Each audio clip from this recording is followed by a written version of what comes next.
should do it.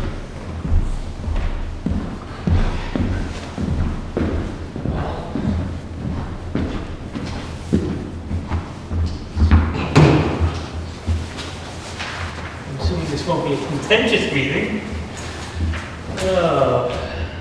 All right. Oh, 7:01. We'll call the public hearing to order. It is Tuesday, January 31st. This is the public hearing for the Stormwater warrant article that is on the ballot this year, warrant article number 1. That warrant article is requesting the town to raise and spend $345,000. I'm sorry, $329,000 thank you, $329,500 with the town borrowing up to $155,900 from New Hampshire DES, which, presuming we spend the money appropriately, will be forgiven. But as it is a loan, the town is required to have a public hearing on the matter, which this hearing is to discuss. With this, Bill Meserve is here, who helped the town apply for and receive the grants or the loan, which we greatly appreciate. Bill, do you want to give a brief description of the specifics for the stormwater warrant article, its purpose, and then we'll get into any questions? On the first thing is on the narrative I sent out for the library portion. It was 31,000. It should be 31,200. 200, yeah. And understand, Bill, this is just for the Summer Street, Pleasant Street. The other one does not require a public hearing, but certainly if you want to discuss that, I think. Yeah, I got some things to talk about on that. Sure. Yeah, basically, I'm trying to find the picture here. You know, when mainly what kicked this off was the fact that we signed up for this great district permit. And, you know, there's a long history of stormwater, wastewater, separate permits. A lot of communities now go to separate permits for stormwater. The whole MS4 thing, we could talk for days about that. We have a waiver on MS4, mostly I think because we've been so proactive. When it happened, Tom Hager did a great effort with Allison Moss. I know Allison is, you know, she was Concom, she's a professor, she ran the stormwater survey units, very well respected stormwater person throughout the country. So I think we at that point we had explained to EPA quite well in this before we had a waiver. Then when we signed on the Great Bay General Permit, that requires voluntarily, they make that very clear, EPA does, that you can start showing how you can combine your discharge from your wastewater plant and your stormwater. The town was involved in what was called the WISE program about 7 or 8 years ago. I was a town rep. Again, Allison was a UNH rep. And what it did is they did a very detailed study of urban communities being Exeter, us being a rural community, and Stratton. And we looked at just the lower watershed, the lower water, the 3 communities. As a result of that, EPA actually got a national award, and EPA then started to integrate permits.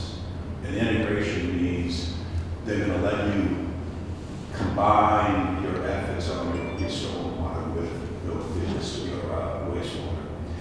And pretty much what they're gauging is nitrogen. That's kind of a factor. It's, you know, eelgrass impact. It's an impact on water quality.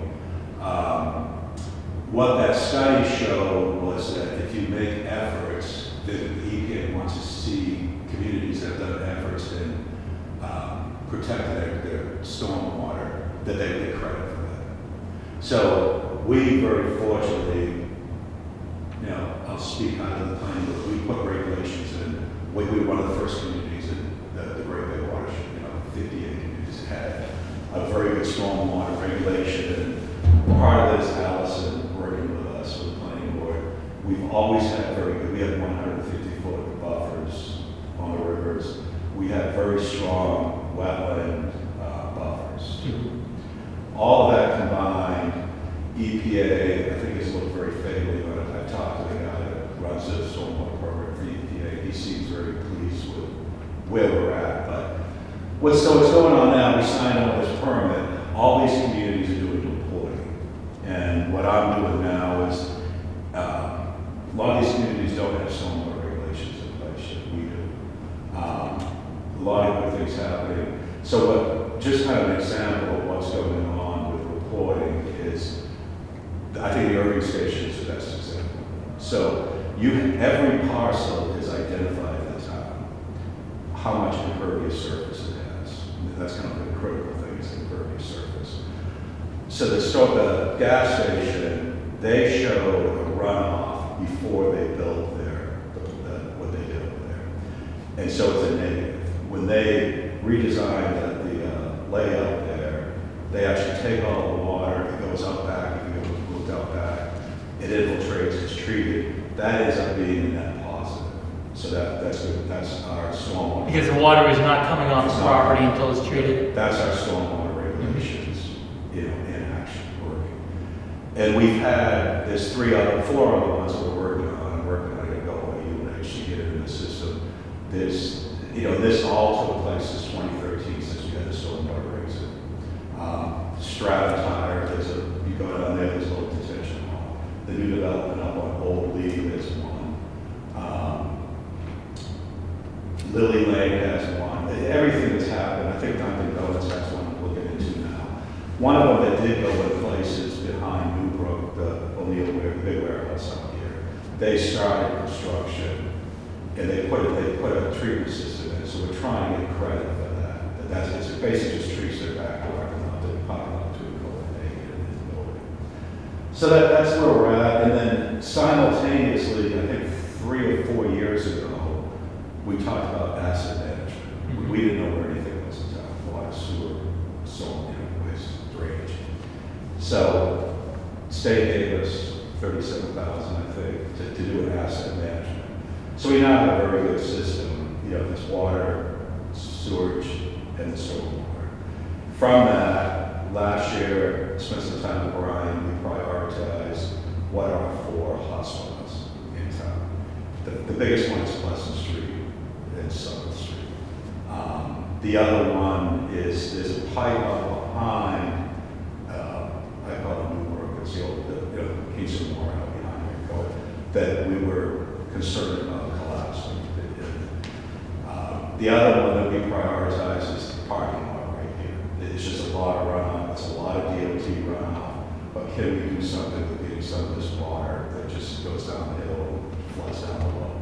The other priority Brian has is right at the corner of Depot and Pleasant, just failed catch basins. It's a big corrugated pipe, he wants to get that fixed.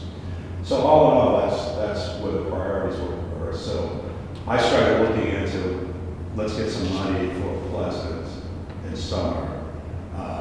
And then it came up, New Hampshire Soap Operating actually approached us because the woman from DES, Stormwater, said we're an active community. So that's where the idea came of putting the way it's designed is it's going to pick up the catch basin over here, run it across the side of the building. There's a little step, putting a rain garden in over there on that side of the building. It also would pick up this half at the front. The other one is going to pick up down here and take it up here. So that's one project. And the Pleasant Summer Street project is just purely that it's just poor drainage. It just picks up, it runs at 800 feet. It's a hazard. It ices up a lot. Brian uses a lot of salt down there. It deteriorates the street. So hopefully, we got the money, we wrote the grants, the DES liked it. And it's just basically, the first part of it will be a planning phase, which is to look at pretty much what's our alternatives. Hopefully we can infiltrate somewhere and treat it and make it kind of just disappear. The positive thing about doing that is it's going to take a relief off that pipe we're concerned about failing, because that eventually goes. The one in the co-ed lot? The one behind the co-ed. So I think that it's a win-win. When we try to do engineering, we try to do what's the pluses, what's the win-win? So I think that's a win-win for the town to get that done. So that's I think where we're at. So the big benefit for the town would be better collection and distribution of stormwater, basically from the fire department, right? This is stormwater coming down the end of 87 to the intersection, runs across the intersection, down Summer Street, basically in an uncontained manner. So the idea would be to do better collection of that and then redirection of that so that it would have less of an impact on nitrogen runoff into the Quantock River. You know, and when we put it together, there's a lot of concern out there about the icing. The road deteriorates really fast. You can see that, Brian. At that intersection, and also, you know, I think it's probably a big harbinger of mosquitoes and other insects down there. So it's just going to make that's a priority. It's an odd spot. We're going to try to work with DOT because I certainly don't want to have something that in a couple of years they come and say they're going to do something different. Especially a lot of them are picking up a lot of DOT flows. And part of this program with Great Bay General Permit, there's this program called PTAP, which is all these individual lots that show impervious surfaces. And each town has 10 hotspots that the EPA wants to see addressed. Our hotspots, biggest one is the school, town hall, water and sewer, library, 2 cemeteries. There's a lot down here, and with bells. So that's how we are. You know, we know we don't have to worry about the cemetery with bells. So by doing the one here in the library, we'll be addressing some of the flows. I think the library we're going to get most of the untreated surface treatment. Here, of course, we're going to do something in the future about the parking lot. But the one, the summer Pleasant, the nice thing about that is it hits part of the school parking lot at the road end. Taking the runoff from that side of the school that goes down the road. So we would get credit that we're doing. We've hit 4 of our spots. I've actually raised our approach about water and sewer. Oh, great. So there's yeah. Okay. Bill, so coming off the fire department and school there, is there a lot of hydrocarbon coming through there? I don't know. That's, you know, Would that leach out? I mean, it's going through a leaching process to purify it. Because I was talking to John Hayden about what he has to go through, but his place new construction, and it's multiple phases and multiple steps, and just can't go through the culvert and help it anymore. No, you can't. You can do limited grass swales. Yeah. You know, like Dunkin' Donuts. In front of Dunkin' Donuts is a grass swale. Takes everything, goes under their entrance, and then they have a 5-acre lot, and their design is pretty much just put it out on that field. I think there is a little bit of infiltration, but On the back side of the Dunkin's? to the right, Yeah. when you go into Dunkin's, Yes. that's their treatment. And the other question I don't understand, it's counterintuitive that the cemetery is impervious. Yeah. Well, you know what it is this system picks up impervious surface. It maps out what new fields, what a town lots. It's usually top 10. It's like the bell is like 0.1 acres, so you know you just eliminate things right now. So we ended up with 5 areas. We're going to hit 4 of them. You know, I think we're going to be in pretty good shape. And the 2 of the areas, our maintenance, they're all maintenance items. So it gets Brian ahead. I think didn't we get the money for the Pleasant Depot repair? For which ones? The drainage. Yes. There was some of that applied to that. I believe I'd have to go back and look at how it was applied.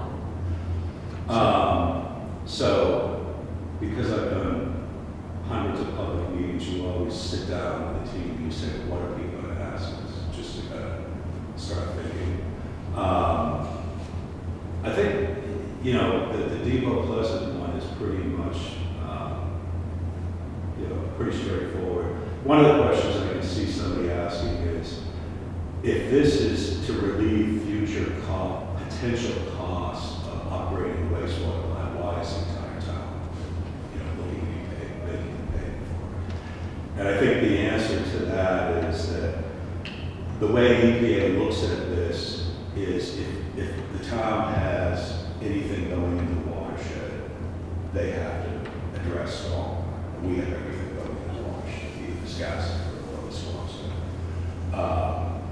Bill, isn't this as much as it's a potential addressing the wastewater plan? It's as much that as an MS4 issue, which is a town issue. And, there may be a potential point at some point in time where we no longer get a waiver on MS4, and we're going to have these assets in shape to be able to address that. And it showed with our regulations, we're not, it's getting very political in some of these communities to put some of these stormwater regs. I always use the example of the Heath Scanlon development, that we didn't have stormwater regs in. Right. They put in, they contain some runoff. But now what you see is what's the brook down here? Party Brook. Because they send a lot of their flows down the street, across. So it's just, that's an issue with people always thought you could just take runoff and put it on my neighbor's yard. And that's what our stormwater regulations stop. It makes developers pay for it. Mm-hmm. The new development is 6 on Old Lee Road, if you take a ride up there. In the center of the circle is what's called a gravel wetland. That's multiple layers, and it acts as a wetland, and the water disappears and it's treated. Then there's 2 detention and treatment ponds that are designed at certain high levels. They will overflow the Beaver River. Again, you make the developer pay, and it's not flooding anybody down the street. And the planning board is the one that implements that, puts that into the regs for the developers and make sure it gets done that way. Will the planning board basically be working with the engineers to design this? Who, at the end of the day, who's going to basically take that role? I think it's going to be Brian and I. That's right. Okay, great. And I think the next step is, I think the town, we need to sit down as a town and decide who's going to be the consultant. Yeah. I have some thoughts, But we have to get approved for the money. Yeah. As soon as we get approval, we can start applying, we can actually get going. Yeah. We'd have to get a consultant for Pleasant Summer. I think the New Hampshire Soil Terrain people will do the design for us for here In the library? We've already had it. They were here last summer. They got test beds. We did tests out here. They're on board. They want to make it as an example, a public outreach example of things. Great. One thing I saw, Warren article to rebuild, is this the walkway out here? The steps? Yep. Because one of these rain gardens will probably go under that walkway. The pipe will go under that walkway. The pipe from the roof to take the water out. Down one of this corner over here, and then we go under the walkway, and that's where they were. So we should just eliminate that. Okay. Not a big deal. Yeah. Do you have a question? Bill, on these retention ponds, one of my drive-arounds with Brian, we were looking at some of them scattered throughout town, and there's trees growing up. So who's responsible for the maintenance on that? That's a thing that planning board struggles with. Because it's self-defeating if you start to see them get forested over. And one of Brian's concerns was we're seeing these more and more get to the point where they're not meeting their original design function. That's part of the research I'm doing, and I think every one we've done, we've put it on the developer. But, so what most of these towns are doing is they're doing an EPA, if you get an MS4, EPA wants to see that you're a maintenance report on each, they're called EPs. So we need to start, Again. the EPA wants to see that you're maintaining those. So I think we're going to probably start that this year. It's, you should show that we go back to everybody that's in that development. You say, if you don't maintain it, the town, will come and make you pay for it. So that's going to be a step we have to take. think on the one up on Old Lee, we have a language that's strong, but, you know, if it's not a homeowners association, then you're kind of just scattered as to how you go get the money out of these different. And I think this state, we probably should have somebody look into it. I think you can go and just take money, you know, tax it for it. Not tax, but charge a fee. A fee. I mean, in some of the. It would be, I think we talked about this before planning, because it would be akin to almost a municipal utility charge that goes specifically for the maintenance of those if the town is going to assume the responsibility, or there's no way to have individual neighborhoods who may or may not have, should or should not have had the responsibility to do it if they're not doing it themselves. Exactly. Yeah. So I think that's something we could work through. So on this narrative, I don't know, do we want it, do you think it's send it out as, you know, Sue sent it out to the town just to explain to people? I think it's fine. I certainly think it would help people. Certainly we'll have the video available of this public hearing for people to be able to see any discussion here at the public hearing. But yeah, I certainly think that as a board, unless any of you guys have any objections, the board can send this out from the board to the members of town to provide them information about the upcoming warrant. We had put in for another grant last year for some ARPA money that we didn't get, that needed a lot more details, some of the pictures. So I don't know if I can make a little display for voting day, put that stuff on, the pictures on, something like that. And this is of the Summer and Pleasant? Yeah. Great. Yeah, just Yep. so people. But yeah, we'll send this out just as an informative email to everybody. Yeah. Obviously we'll wait till after deliberative session Yeah. to do that, Yeah. in case the warrant article gets changed.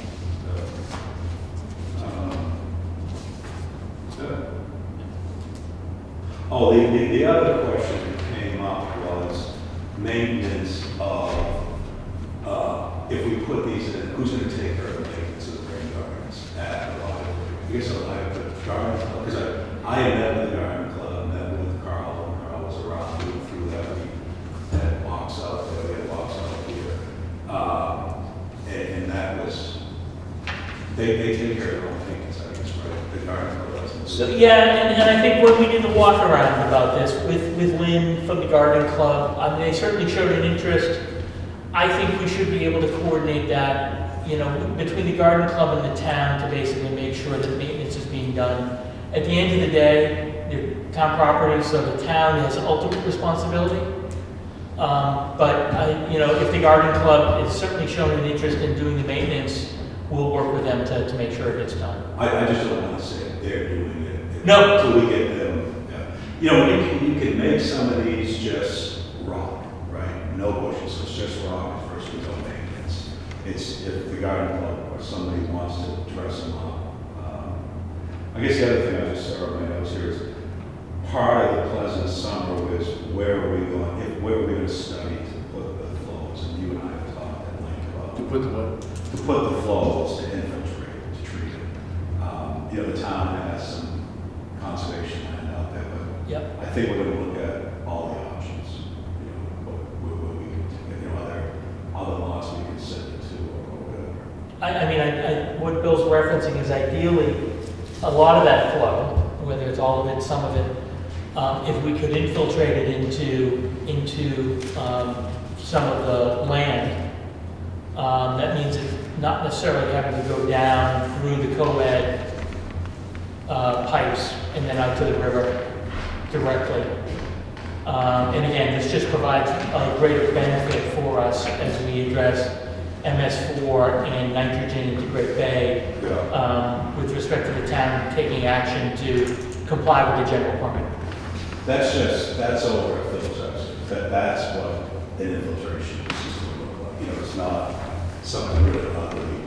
If you want to see great examples, just go along over by the new field house and dance place over at Phillips Exeter. That whole area and this all infiltrates there. You know, people you say you put a pond and they think it's going to be mosquitoes and everything, but they don't. If you size it properly, you design it properly, they're just infiltrated, and that's it. And with the soils around here, you know, I think it would have an opportunity to do something, presumably we can do it certainly with respect to the easement language and everything else for that conservation, and do it in a way that it'll blend right in and it won't be an issue. And I sent this narrative to Brian, talked to him today, he's all set. Okay. Further questions? Good. Great. Good. All right, if there's no other comments, then we will close the public hearing at 7:27. Thank you very much. Thank you, sir.